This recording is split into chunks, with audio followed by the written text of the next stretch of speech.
1995.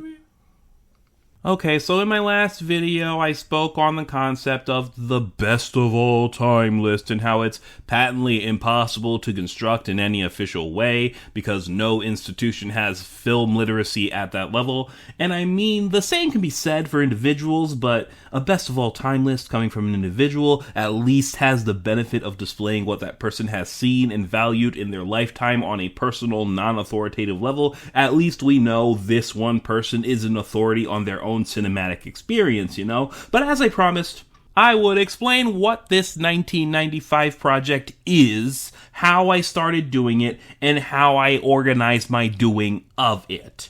So, the story starts 4 years ago, and kind of before that, to be honest. You see, I had just finished watching every single Best Picture winner in order and ranked them by decade, and I know that may sound interesting to you, but honestly, I don't feel like talking about that right now.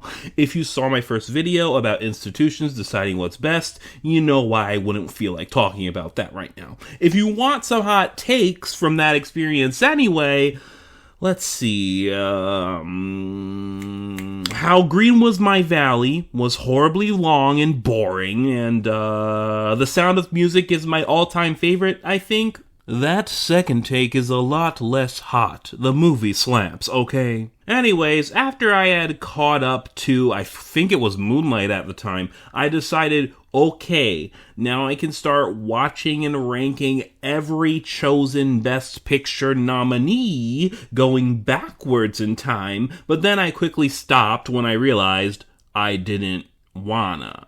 I kinda just realized all at once that the Academy, it represents a minuscule portion of the cinematic world.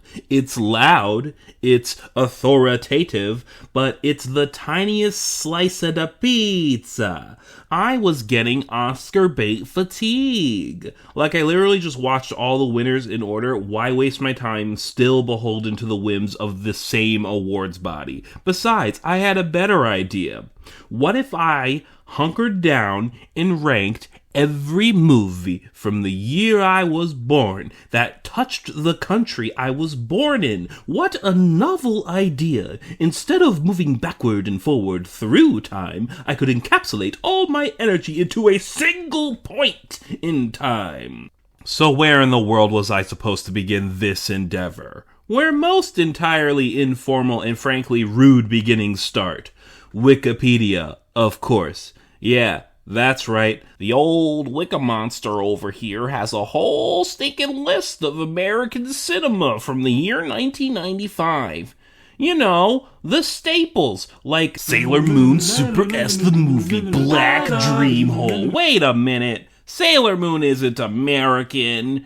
Well, actually, she is. She immigrated in a box set in the 2000s. Sorry, not sorry. Wait. The 2000s? That's not 1995. Yes. Okay, well, in Japan, the Black Dream Hole was 1995. So, you know, 1995 was happening somewhere. Wait, but you just said...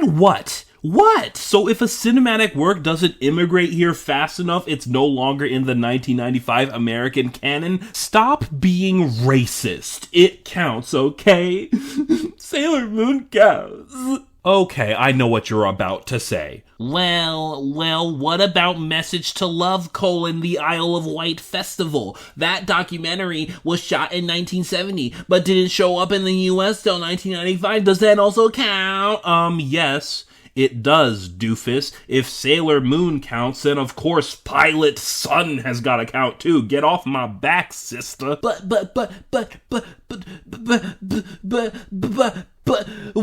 what about streaming? Hasn't streaming changed the entire landscape when it comes to the availability of niche cinematic works in the United States of America? Well, hey, actually, that's a good point. Listen, if it's only been made available in the US via streaming, I'm not doing it. Gotta have some limits, and I'm sure there's plenty of VHSs to go around, you know? Anyways, I bet you're wondering where I even started watching these movies and how I even pick what I get to watch next.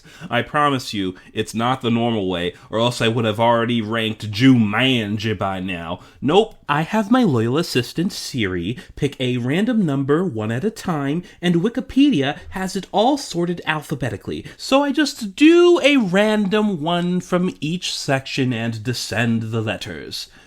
Eventually, I kind of realized something, though. Doesn't the Wikipedia list seem a little, a little lightweight? Like, I definitely have established parameters of what is to be counted as an American movie, but I can't quite tell if the Wikipedia approach is quite as thorough or expansive. You know, this can't be the definitive list. Wikipedia editors, while helpful, aren't eating and breathing this project like I am. And I'm gonna have to make modifications. Many modifications. Now comes the part of the video where I explain every portion of my film vetting process in excruciating detail, because there's a lot of work and research that goes into keeping and improving on this list as I venture into the endless void known as all-American cinema in 1995. You see, I found a different list on the internet that isn't limited by the often dubious description known as the word American. Yeah, this one tries to list every movie that came out in 1995, period, point blank. Doesn't matter where in the world it came out, chances are it came out in 1995.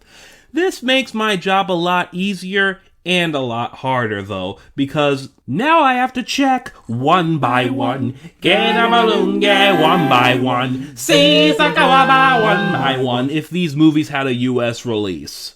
My first stop in establishing this proof is always I mean, yeah, it has similar Wikipedia-like issues, but if the answer's obvious, it provides that answer nice and quick, and I trust it enough, you know? But like I said, doesn't always know for realsies. Even if it's pretty darn good at knowing if the movie exists, I'll give it that. But when it doesn't know, I always go to WorldCat.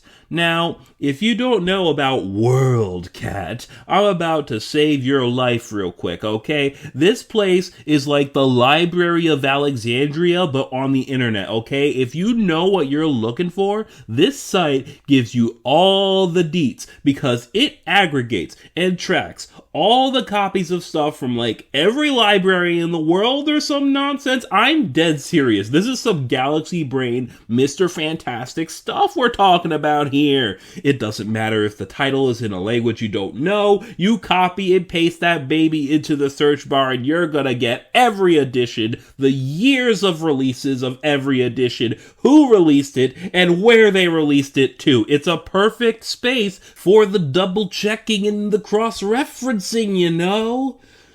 But yeah, it's really important that I cross my I's and dot my T's here, cause this great country I live in has been fortunate enough to have bodegas that sell official copies of random Hong Kong greatness. Bodegas that are no longer there because gentrification. This country is cool enough to have festivals where obscure finds from around the world show their stuff. And yeah, there's actually quite a lot of movies that aren't American movies, even under this criteria. But what does count is surprising and amazing, and frankly, the very fact that so many films from across so many oceans made it here and expressed their greatness in an official capacity is the most American thing about this work I'm doing. And I'm proud to be an American, where Bob from Tekken does a backflip and I sit down next to you and I put in the VHS. It's another erotic thriller, and why are you leaving? God bless the USA. In my next video, I'm gonna do a comparison review, 'cause I saw The Whale, and I have thoughts. But these thoughts are best expressed if I compare it to the 1995 film Angus. Yeah, Angus versus The Whale. They're duking it out next time. We really need to evaluate the quality of the meat on them bones. Am I right? Next time, Angus fights The Whale.